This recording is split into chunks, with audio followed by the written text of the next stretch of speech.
जीवन परिचय कैसे लिखें जिसमें पूरे के पूरे नंबर मिल जाएं। सभी बोर्ड एग्जाम के बच्चों के लिए आज मैं लेके आया हूं कि जीवन परिचय हमें लिखना कैसे है, वो कौन कौन से पॉइंट है जिस पर एग्जामिनर ध्यान देता है। और हम जो लिखते हैं ना, लिखते तो सभी हैं जीवन परिचय, लिखने का एक सिस्टम क्या होता है। जो बच्चे 96, 98, 95, 94 मार्क्स हिंदी में लेके आते हैं, उन सभी बच्चों का एक सिस्टम क्या है, तो वही सिस्टम आज मैं आपको बता रहा हूं। जयशंकर प्रसाद एक इंपॉर्टेंट है आपके बोर्ड एग्जाम के लिए, इनका जीवन परिचय कैसे लिखना है, ये सारी चीजें मैंने एक कॉपी पे बच्चे से बोला लिखने के लिए, तो वो सारी चीजें सेट किया हुआ है। किस तरह से सेट किया, एक एक चीज मैं आपको दिखाऊंगा और यही पैटर्न पे आपको भी लिखना है। अगर आपको 90+ मार्क्स चाहिए हिंदी में, तो यही पैटर्न आपको भी अपनाना है। तो आइए हम आपको दिखाते हैं कि कैसे आपको जीवन परिचय जयशंकर प्रसाद का लिखना है, सिस्टम क्या है। तो सबसे पहले क्या करना है, आपको यहां पर आप देख पा रहे होंगे जिस तरह से बच्चे ने लिखा हुआ है उसी तरह से आपको करना है जीवन परिचय। यहां पर आप चाहें तो इसको स्केच पेन से भी यूज कर सकते हैं, ज्यादा अच्छा लगेगा अगर आपका स्केच पेन से आपकी राइटिंग अच्छी है। नहीं तो सेम टू सेम जैसे यहां पर है ना, जयशंकर प्रसाद जीवन परिचय प्रश्नोत्तर नंबर 4। फिर देखो यहां पर इन्होंने क्या लिखा है, जन्म। ये जो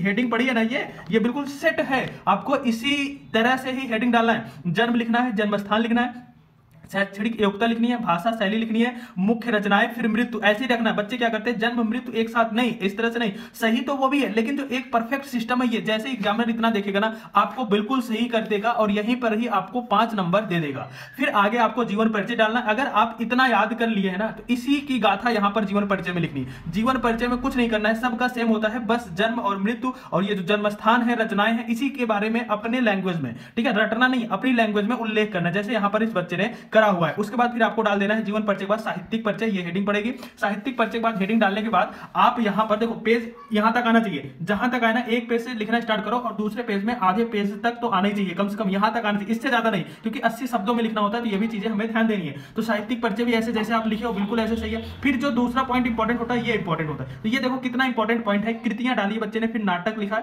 कहानी संग्रह, काव्य, उपन्यास, निबंध संग्रह। तो सिर्फ 2 चीजें इंपॉर्टेंट है जो हमने बताया स्टार्टिंग में, संक्षिप्त परिचय और लास्ट में ये जो हेडिंग पड़ी है कृतियां, इसी से आपको नंबर मिलेगा। तो 2 हेडिंग आपको बिल्कुल याद करके जानी है। और बच्चे जीवन परिचय उनकी गाथा नहीं याद करके जानी, आप ये 2 पॉइंट याद करोगे, इसी के बारे में आपको वहां पर लिखना है। जैसे ये एग्जामिनर देखेगा, 1 नंबर आपका कम नहीं होगा, ठीक है। तो आपने देख लिया सिस्टम क्या है, एक एक चीज आपने यहां पर देखी कि कैसे क्या लिखा गया है। तो यही पैटर्न और यही सेम लैंग्वेज भी आप दे दीजिए तो बिल्कुल कोई दिक्कत नहीं। आपने स्क्रीनशॉट ले लिया और नहीं लिया तो फिर से ले लीजिए और ऐसे ही पैटर्न पे आप लिख के प्रैक्टिस करिए। ऐसा आपको कहीं मिलेगा नहीं, किसी भी क्वेश्चन बैंक में ना इस तरह से आपको सिस्टम से नहीं मिलेगा, कहीं कोई ना कोई चीज आगे पीछे दी हुई होगी। तो यहाँ पर जो हमने सिस्टम बनाया है यही सिस्टम है। बहुत सारे बच्चों का कमेंट्स भी आ रहा है कि सर हम ऐसे पैटर्न फॉलो करते हैं और 98 मार्क्स आया था, 96 मार्क्स आया था। आप सभी लोग देख भी रहे होंगे। तो आप अगर ये वीडियो मेरा यूट्यूब पर देख रहे हैं तो बिल्कुल शेयर करिए, और अगर आप इंस्टाग्राम और फेसबुक पे देख रहे हैं तो फॉलो कर लीजिए पेज को और लाइक करके कमेंट्स करके बताइए वीडियो आपको कैसा लगा। बोर्ड एग्जाम से रिलेटेड हर एक वीडियो हम आपके लिए लाते रहते हैं। Thank you.